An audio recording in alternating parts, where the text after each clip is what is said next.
एक ऐसी डांसर जो बिजली की तरह थिरकते हुए पर्दे पर आती थी और आंधी की तरह वो गतिमान थी।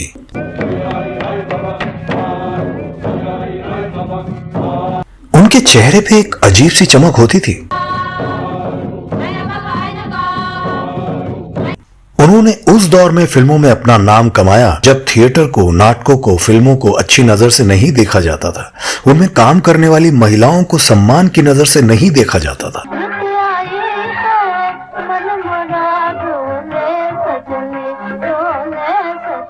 और उन्होंने नृत्य में भारत का नाम सिर्फ अपने देश में ही नहीं, दुनिया भर में रोशन किया था। बहुत कम उम्र थी उनकी जब उन्होंने नृत्य सीखा और सबको अपनी कला से अचंभित कर दिया।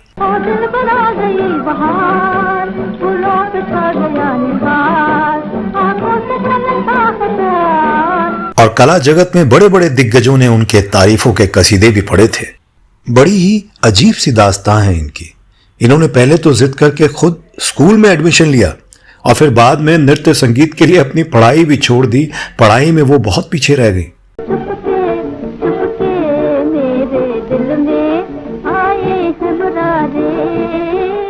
और उनको जिंदगी में 3-4 बार प्यार मिला, लेकिन 2 मुस्लिम शौहर से उन्होंने धोखा खाया। एक शौहर जब उन्हें छोड़ रहे थे तो उन्होंने उन्हें श्राप दिया था कि तुम्हारी मौत बहुत बेदर्द मौत होगी, और ऐसा ही हुआ। अंतिम समय में उस बड़े डायरेक्टर के पास जिन्होंने सितारा देवी को धोखा दिया था, कोई अपना नहीं था।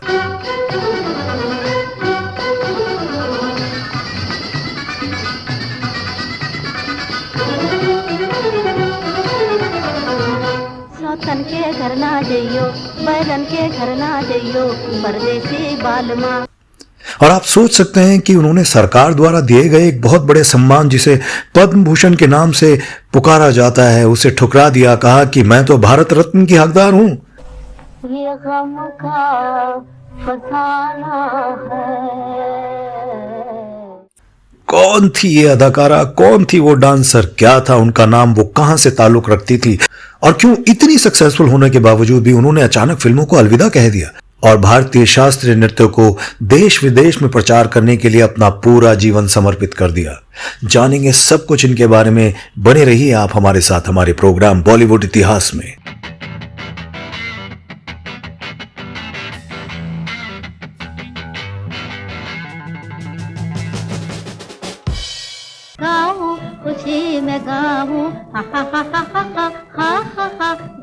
दोस्तों नमस्कार।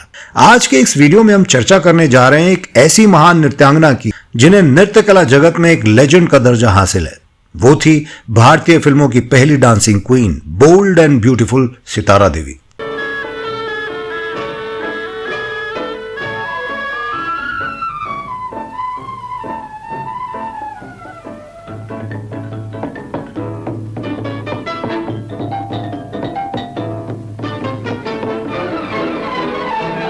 वो कोलकाता में धनलक्ष्मी के रूप में जन्मी और धन्नो कहलाती थी। उनका जन्म 20 नवंबर 1920 को दिवाली के 2 दिन पहले धनतेरस के दिन हुआ था, इसलिए माता पिता ने उनका नाम यही रखा। उनके पिता सुखदेव महाराज मूल रूप से वाराणसी के वैष्णव ब्राह्मण समाज से थे, लेकिन कई पीढ़ियों से कलकत्ता में बस गए थे। वो संस्कृत के विद्वान थे और भरतनाट्यम व कथक सीखते थे। मां मत्स्य कुमारी का परिवार भी नृत्य कला से ही जुड़ा था। दोनों की 3 बेटियां और 2 बेटे थे और सभी ने अपने माता पिता से नृत्य कला का प्रशिक्षण लिया। जब धनलक्ष्मी 8 साल की हुई तो उनकी शादी तय हो गई, लेकिन उन्होंने परिवार वालों से कहा कि वो अभी शादी नहीं करना चाहती और पढ़ाई आगे करेंगी। परिवार आखिरकार मान गया और नन्ही धन्नो को कमचगढ़ हाई स्कूल में भर्ती कराया गया। सुखदेव महाराज ने अपनी पुरखों की धरती वाराणसी में लौटकर एक नृत्य विद्यालय स्थापित किया, जहां स्थानीय वेश्याओं की बेटी को भी प्रवेश दिया। उन्हें कथक को लोकप्रिय बनाने के लिए सामाजिक बहिष्कार तक सहना पड़ा। 10 साल की उम्र में धनलक्ष्मी ने वाराणसी के एक स्थानीय थिएटर में एकल प्रदर्शन भी शुरू किया। उस दौर में सिनेमाघरों में फिल्मों की रील बदलने के दौरान जो समय लगता था, उसमें स्थानीय कलाकार अपनी परफॉर्मेंस देते थे ताकि दर्शकों का मन लगा रहे। नन्ही धनलक्ष्मी ने इस प्रदर्शन से खासी शोहरत हासिल कर ली थी। उस जमाने में मुंबई में निर्देशक निरंजन शर्मा फिल्म उषा हरण बना रहे थे, जिसमें जुबैदा की बहन सुल्ताना बतौर नायिका काम कर रही थी। उस फिल्म की एक अन्य भूमिका के लिए वो शास्त्रीय नृत्य जानने वाली एक छोटी लड़की की तलाश में बनारस की तवायफों से मिले।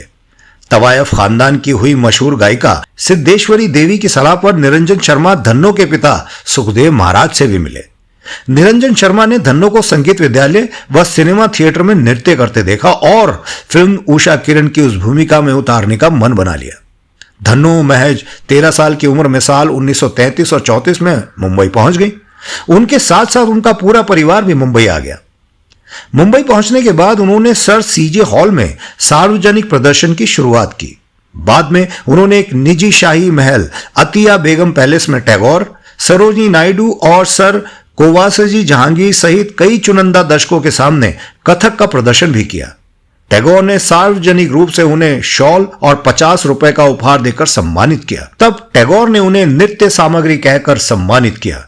एक ऐसा सम्मान था ये जो उन्हें मृत्यु तक प्रिय रहा। फिल्म उषा हरण को बनने में 6-7 साल लगे और यह फिल्म 1940 में प्रदर्शित हुई थी।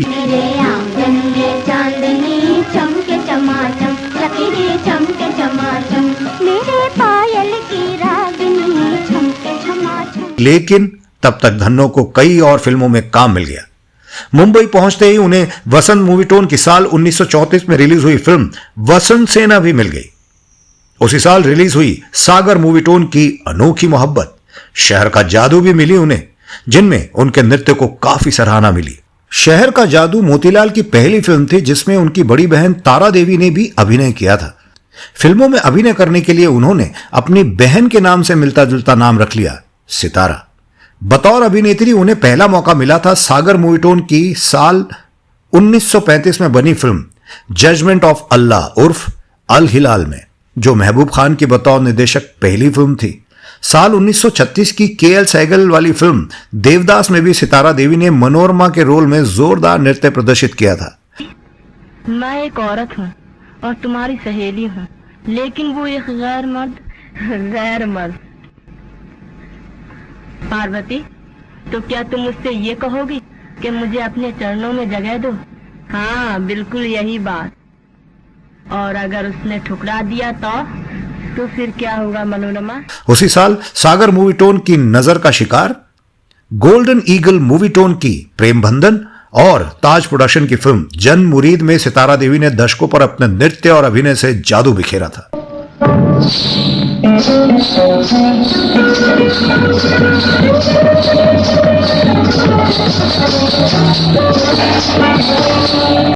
साल 1937 में सागर मूवीटोन की कोकिला, हंस पिक्चर्स की बेगुनाह, प्रिंस मूवीटोन की कलकत्ता की रात और संगीत फिल्म कंपनी की जीवन स्वप्न में सितारा देवी ने बेहतरीन प्रदर्शन किया था।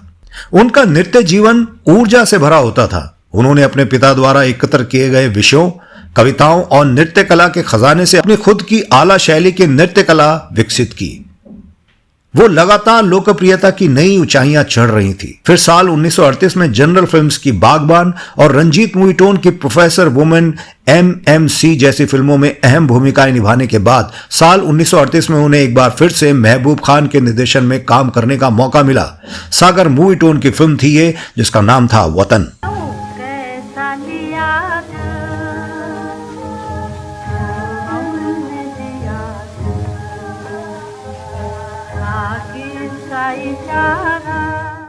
सितारा देवी ने कथक के 2 स्कूलों की कलाओं को मिश्रित किया, एक जो बनारस में विकसित हुआ था और एक लखनऊ में।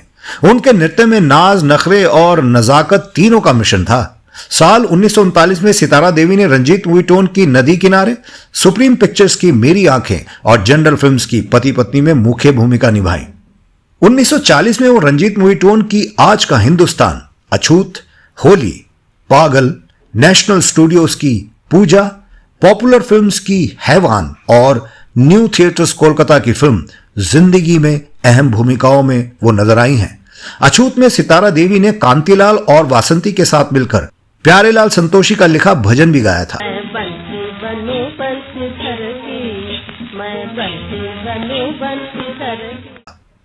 हैवान में सितारा देवी के साथ उनकी दोनों बहनों अलकनंदा और तारा देवी ने भी अभिनय किया था।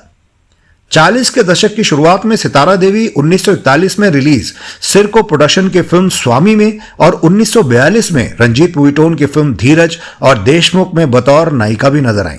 फिर साल 1938 में बनी बागबान में सितारा देवी के साथ काम कर चुके मशहूर अभिनेता नाजिर हुसैन की हिंद पिक्चर्स का काम ठप हो गया। नजीर की शादी उनकी चचेरी बहन सिकंदर बेगम से हुई थी, जो मुगल आजम फेम के आसिफ की सगी बहन थी। करीब 2 साल बाद हिंद पिक्चर्स को पुनर्जीवित करने का फैसला लेते हुए नजीर ने सितारा देवी को अपनी कंपनी में पार्टनर बनाने का प्रस्ताव रख दिया, जिसे सितारा देवी ने स्वीकार कर लिया। नजीर के साथ मिलकर उन्होंने हिंद पिक्चर्स के बैनर में कई फिल्में बनाई, जिनमें कलयुग और सोसाइटी साल 1942 में रिलीज हुई थी। 1942 में ही रिलीज नेशनल स्टूडियोज की फिल्म रोटी में सितारा देवी को एक बार फिर महबूब खान के निर्देशन में काम करने का मौका मिला। इस फिल्म को सितारा देवी के बोल्ड कपड़ों और बिंदास अदाओं के कारण याद किया जाता है। सजना साँझ भई आन मिलो, सजना साँझ भई। उन्होंने फिल्म में एक पिछड़े आदिवासी की भूमिका निभाई थी और उस दौर के लिहाज से उनकी पोशाक बेहद कम कपड़ों वाली थी। इस फिल्म में सितारा देवी ने अनिल बिस्वास के संगीत में 3 सोलो गाने भी गाए थे।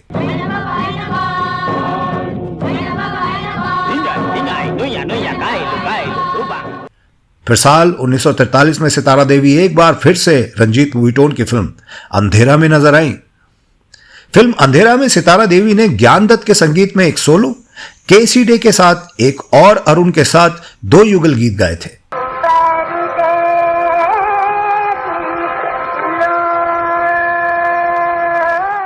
उन्नीस में ही महबूब खान ने निर्माता बनने का फैसला लेते हुए महबूब प्रोडक्शन की शुरुआत की। इस बैनर की पहली फिल्म थी नज़्मा, गाऊं खुशी में गाऊं, गाऊं।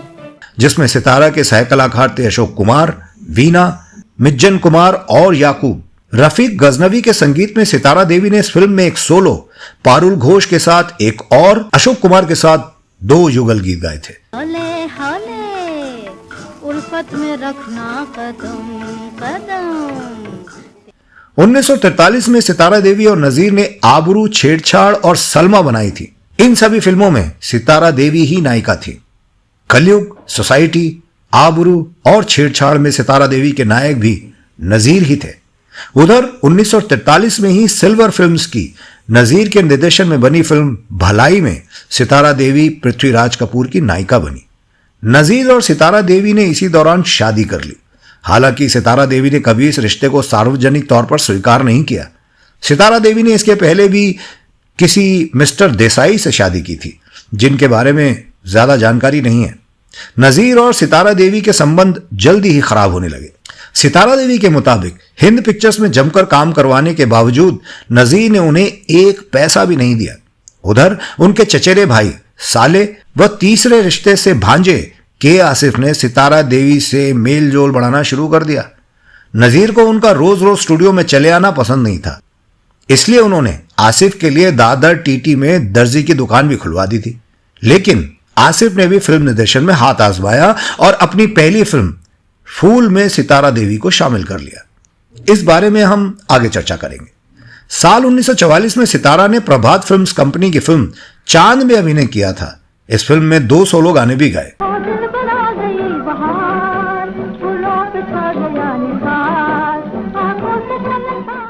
फिल्म चांद को इसलिए भी याद किया जाएगा क्योंकि भारतीय सिनेमा के इतिहास की पहली संगीतकार जोड़ी हुस्न लाल भगतराम और अभिनेत्री बेगम पारा ने इस फिल्म से अपने करियर की शुरुआत की थी। 1945 में सितारा देवी अभिनेत्री नंदा के पिता मास्टर विनायक प्रफुल्ल पिक्चर्स की फिल्म बड़ी मां में नजर आई। 1945 में ही सितारा देवी अत्रे पिक्चर्स की परिंदे और फेमस फिल्म्स की फूल में भी नजर आई। फूल के आसिफ के निर्देशन में बनी पहली फिल्म थी जिसमें सितारा देवी के अलावा वीना, पृथ्वीराज कपूर, सुरैया, याकूब और मजर खान ने मुख्य भूमिका निभाई थी। इस फिल्म के संगीतकार थे गुलाम हैदर। फिर साल 1945 में रिलीज इस फिल्म में सितारा देवी ने पियानो की धुन पर शानदार नृत्य किया था।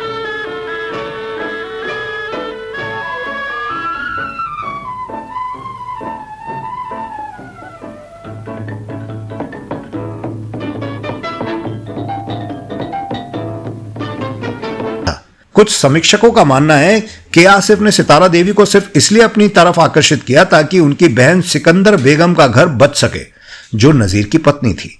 बहरहाल कारण जो भी हो, दोनों ने शादी कर ली। हालांकि नजीर की तरह आसिफ भी पहले से शादीशुदा थे। 40 के दशक के उत्तरार्ध में सितारा देवी का झुकाव पूरी तरह से कथक की तरफ होता चला गया। गायन और अभिनय से उन्होंने खुद को करीब करीब अलग ही कर लिया था। वो कभी कभार इक्का दुक्का फिल्म कर लेती थी। साल 1947 में सितारा देवी ने सनराइज पिक्चर्स की फिल्म अमर आशा में अभिनय किया और साथ ही गाने भी गाए। करीब 2 साल 1949 में वो लिबर्टी आर्ट प्रोडक्शन की फिल्म लेख में सुरैया और मोतीलाल के साथ, तो 1950 में हिंदुस्तान चित्र की फिल्म बिजली में नजर आई। अपने शौहर के आसिफ के निर्देशन में बनी अगली फिल्म हलचल में भी सितारा देवी ने अहम भूमिका निभाई थी। फिल्म हलचल में मुख्य कलाकार दिलीप कुमार और नरगिस थे।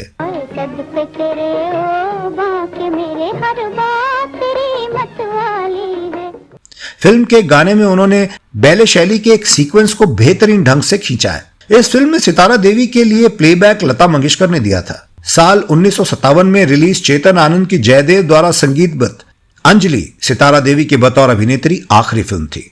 इस फिल्म में उनके सह कलाकार थे चेतन आनंद, निम्मी और शीला रमानी आदि। फिर उसी साल जब महबूब खान ने अपनी एपिक फिल्म मदर इंडिया बनाई तो उसमें भी सितारा देवी को ही शामिल किया।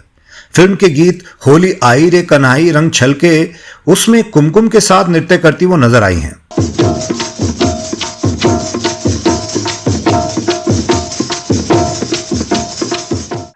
मदर इंडिया सितारा देवी की आखिरी फिल्म साबित हुई।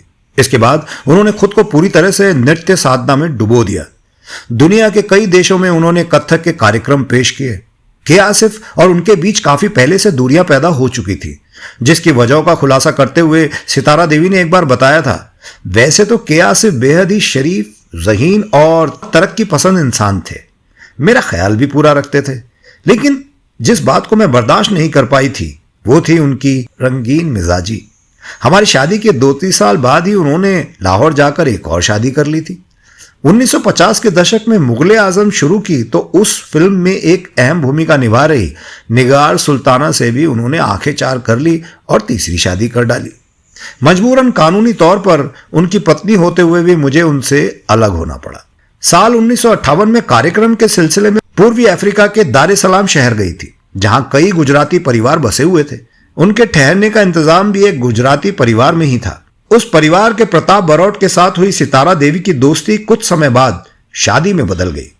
प्रताप बारोट अपने दौर की मशहूर गायिका कमल बारोट और फिल्म डॉन के निर्देशक चंद्रा बारोट के भाई हैं। पूर्वी अफ्रीका में ब्रिटिश राज खत्म हुआ तो तमाम भारतीयों की तरह बारोट परिवार को भी देश छोड़ना पड़ा और प्रताप बारोट ब्रिटिश एयरवेज में इंजीनियर थे, लंदन जाकर बस गए। वो आज भी लंदन में ही रहते हैं। हालांकि 1970 में प्रताप बारोट से भी उनका अलगाव हो गया था। उनके इकलौते बेटे रंजीत बारोट मुंबई में ही रहते हैं और संगीत के क्षेत्र से जुड़े एक बड़े नाम हैं। सितारा देवी का लगभग पूरा परिवार फिल्मों और कला से जुड़ा रहा। उनकी बड़ी बहन तारा देवी मत्स्यगंधा, शाही लक्कड़हारा, थीफ ऑफ इराक, वसंत सेना जो 1934 में आई थी, जैसी फिल्मों में वो नजर आई थी। आपको बताते चलें कि मशहूर नर्तक गोपी कृष्ण इन्हीं तारा देवी के बेटे थे। उधर सितारा देवी की सबसे बड़ी बहन अलकनंदा ने भी सूर्य कुमारी, एक्ट्रेस, सिनेमा क्वीन, खाक का पुतला, नवभारत, लाल चिट्ठी, मैरिज हाउस और प्रेम पुजारी जैसी फिल्मों में अभिनय किया था। अपने बॉलीवुड कॉलम में मशहूर लेखक सादत खान मंटो ने सितारा देवी को एक महिला नहीं बल्कि एक आंधी के तौर पर बताया था। मंटो के मुताबिक सितारा टाइफून के रूप में अंदर और बाहर नहीं उड़ती थी, बल्कि उन्होंने कभी खुद को कमजोर होता नहीं दिखाया और अपना रोश बनाए रखा। सितारा देवी ने अपना तूफानी नृत्य 80 साल की आयु तक जारी रखा। उन्हें करीब से जानने वालों का कहना है कि विनम्रता उनके गुणों में शामिल नहीं थी। वो बेहद मुंहफट और बेबाक थी। अगर किसी की कोई भी बात बुरी लगती थी तो वो बिना हिचकिचाहट बता देती थी, बयां कर देती थी। लेकिन वो बेहद दिलदार थी। बिरजू महाराज के चाचा शंभू महाराज ने एक बार उनके हीरे की तारीफ की थी तो उन्होंने तुरंत गले से उतार कर उन्हें उपहार के तौर पर वो देते हुए कहा कि महाराज ये आपसे अच्छा थोड़ी है। वो बाद के वर्षों में नृत्य सिखाने लगी थी और उनके कुछ प्रसिद्ध शिष्यों में मधुबाला, रेखा, माला सिन्हा और यहां तक कि काजोल भी शामिल रही हैं। वो मुंबई में कथक नृत्य अकादमी स्थापित करना चाहती थी, लेकिन सरकार से उन्हें कोई जमीन नहीं मिल सकी। पद्मश्री, संगीत नाटक अकादमी पुरस्कार, खैरागढ़ विश्वविद्यालय की डॉक्टरेट, कालिदास सम्मान, महाराष्ट्र गौरव पुरस्कार, रसिकरंजना नृत्य निपुणा जैसी दसियों सम्मान हासिल कर चुकी सितारा देवी दक्षिण मुंबई के मशहूर पैडर रोड पर रहती थी और बाद में अंधेरी के 7 बंगला इलाके में शिफ्ट हो गई थी। कहते हैं सितारा देवी को पद्म भूषण देने की पेशकश की गई थी, लेकिन उन्होंने ये कहते हुए अस्वीकार कर दिया कि वो भारत रत्न की हकदार हैं। 25 नवंबर 2014 को 94 साल की उम्र में उनका निधन हो गया। सितारा देवी आज हमारे बीच नहीं है, लेकिन उनकी यादें हमेशा हमारे दिलों में कायम रहेंगी।